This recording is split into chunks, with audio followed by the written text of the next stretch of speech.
আসসালামু আলাইকুম। আপনি তো একজন মুসলমান এবং আপনি ৫ ওয়াক্ত নামাজ পড়েন এবং আমি আশা করি যদি আপনি ৫ ওয়াক্তও না পারেন ২-৩ ওয়াক্ত ১ ওয়াক্ত যাই পারেন মাঝে, মাঝেই হোক আপনি নামাজ আদায় করেন। আপনি জানেন যে নামাজের মধ্যে তেলাওয়াত করা এটি একটি ফরজ। এখন আপনি যে তেলাওয়াতটি করছেন, এই তেলাওয়াতটা কি বিশুদ্ধ?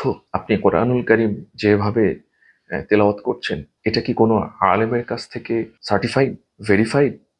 কোনো আলেম কি আপনাকে নিশ্চয়তা দিয়েছেন, সার্টিফিকেশন দিয়েছেন যে আপনি যেভাবে তেলাওয়াত করছেন দিস ইজ পারফেক্ট অ্যান্ড ফল্টলেস? যদি না হয়ে থাকে তাহলে আমি বিনীতভাবে অনুরোধ করব আজকে একজন আলেমের সাথে যোগাযোগ করুন, কমপক্ষে নিজের মসজিদের ইমাম সাহেবের সাথে কথা বলুন এবং তাকে দয়া করে শুনিয়ে নিন আপনার কোরআনের তেলাওয়াতটি সহি শুদ্ধ হচ্ছে কিনা। আমি কথাটি কেন বললাম, কারণ আপনার কোরআনুল কারীমের তেলাওয়াত যদি বিশুদ্ধ না হয় তাহলে আপনার নামাজ হবে না, আপনার নামাজটা ভেঙে যাবে এবং কখনো কখনো গোনাও হয়ে যেতে পারে। উদাহরণের জন্য বলছি, আমি প্রথমে বাংলা কয়েকটি শব্দ বলি, খেয়াল করুন। কাঁটা, কাঁটা, দুটার মধ্যে একটু নাকে বাঁধিয়ে একটি শব্দ বললাম, একটি শব্দ নাকে বাঁধিয়ে বললাম না। কাঁটা, কাঁটা। তাহলে একটি শব্দ যেটাকে নাকে বাঁধিয়ে বললাম সেটা হচ্ছে কাঁটা, অর্থাৎ বিঁধে যায়, এটা একটি নাউন। আর যেটা হচ্ছে কাঁটা, নাকে ঝাঁঝিয়ে বললাম না, এটা হচ্ছে একটা ভার্ব, কেটে ফেলা, কাট। তাহলে দেখুন যে সামান্য নাকে ঝাঁঝিয়ে বলার কারণে অর্থের পরিবর্তন হয়ে যেতে পারে। ক এবং খ এর পরিবর্তনের মাধ্যমে অর্থের পরিবর্তন হয়ে যেতে পারে। যেরকম সে কাঠ কাটছে, এটা আপনি বলতে যে আপনি বলে ফেলেন সে খাট কাটছে, তার মানে এটা যখন কোনো মানুষ শুনবে তখন ডেফিনেটলি সে মনে করবে সে কাঠ কাটার পরিবর্তে খাটটাই কেটে ফেলছে। ঠিক একইভাবে আরবিতে কিছু সিমিলার টাইপের হরফ আছে যাদের উচ্চারণ প্রায় কাছাকাছি, যেরকম হামজা, যেরকম আলিফ, আইন। হামজা এবং আলিফের উচ্চারণ একই রকম, কিন্তু আইনের উচ্চারণ কিন্তু আইনের মতো করেই করতে হয়।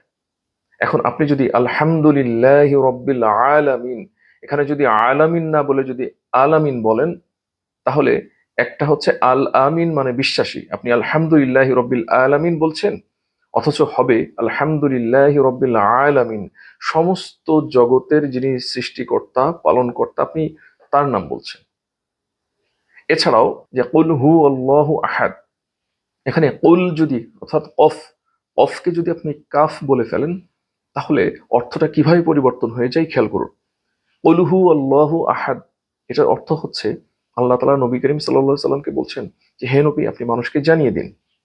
কিন্তু আপনি যখন বলবেন কুল অর্থাৎ কাফ দিয়ে বলবেন যে কুল হু আল্লাহু আহাদ, এর অর্থ হচ্ছে হে নবী আপনি সমস্ত মানুষকে খেয়ে ফেলেন। ব্যাপারটা কত ভয়ঙ্কর এবং কত হাস্যকর।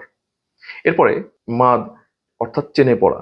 আপনি যদি কোরআনের মধ্যে মাদ না বুঝেন তাহলে কোথায় কি পরিমাণ টানতে হয় এটা আপনি শিখবেন না। যেরকম সূরা কাফিরুনের মধ্যে লা টান আছে ৩ আলিফ। এখন আপনি যখন লা আ'বুদু না বলে যদি লা আ'বুদু বলে ফেলেন, অর্থের পরিবর্তনটা কেমন হয়ে যায়?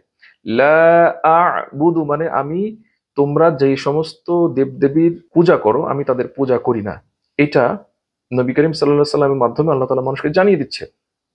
কিন্তু আপনি যদি লা টান না দিয়ে আপনি যদি বলেন লা আ'বুদু, অর্থাৎ আমি অবশ্যই অবশ্যই তোমরা যে দেবদেবীর পূজা করো আমিও সেই দেবদেবীর পূজা করি। লা আ'বুদু, আমি সেই উপাস্যের উপাসনা করি না তোমরা মূর্তি হিসেবে যাদের উপাসনা করো। কিন্তু আপনি বলছেন লা আ'বুদু, আমি অবশ্যই অবশ্যই সেই মূর্তিরই উপাসনা করি। ব্যাপারটা কতখানি ভয়ঙ্কর। এই জন্য কোরআনকে কোরআনের মতো উচ্চারণ করা ফরজ। আপনি কোরআনকে যদি কোরআনের মতো করে তার তিলের সাথে তাজবিদের সাথে তেলাওয়াত করতে না পারেন, আপনার অর্থের বিকৃতি ঘটবে এবং আপনার নামাজ ভেঙে যাবে, কখনো কখনো আপনার গুনাহ হয়ে যাবে। সুতরাং নামাজের মধ্যে তেলাওয়াত করা ফরজ। এই ফরজের মধ্যে যখন কোনো ত্রুটি হয় তখন সেই ফরজটি আর আদায় হয় না। আজকে থেকেই আমি আপনাকে বলবো, অনুরোধ করব বিনীতভাবে, আপনি আজকে আপনার মসজিদের ইমাম সাহেবের কাছে অথবা পরিচিত কোনো আলেম ওলামা অথবা পরিচিত যারা আছেন যাদের তেলাওয়াত শুদ্ধ তাদের কাছে আপনার তেলাওয়াতটি শোনান।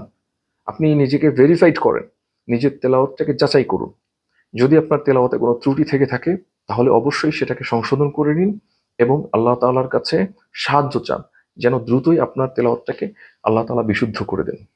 যদি আপনার তেলাওয়াত বিশুদ্ধ না হয় আপনি যে নামাজ পড়বেন, আপনি যে দোয়া করবেন, এইগুলো আল্লাহর কাছে পৌঁছাবে না। সুতরাং আজকে থেকে আমি সবাইকে অনুরোধ করব, তারা নিজেকে যাচাই করুন, একজন আলেমের সাথে কথা বলুন, কমপক্ষে মসজিদের ইমাম সাহেবের সাথে কথা বলুন এবং নিজেদের তেলাওয়াতটাকে ঠিক করে নিন। আপনার চেষ্টা, মেহনত এবং সদিচ্ছা থাকলে আল্লাহ তাআলা আপনাকে সাহায্য করবেন এবং আপনি অবশ্যই খুব দ্রুততার সাথে কোরআনুল কারীমের পরিশুদ্ধ, পরিপূর্ণ তেলাওয়াত শিখতে পারবেন ইনশাআল্লাহ তাআলা। আল্লাহ তাআলা আমাদের সবাইকে পরিপূর্ণভাবে, বিশুদ্ধভাবে কোরআনুল কারীমের তেলাওয়াত শেখার তৌফিক দান করুন এবং বিশুদ্ধভাবে আমল করার তৌফিক দান করুন।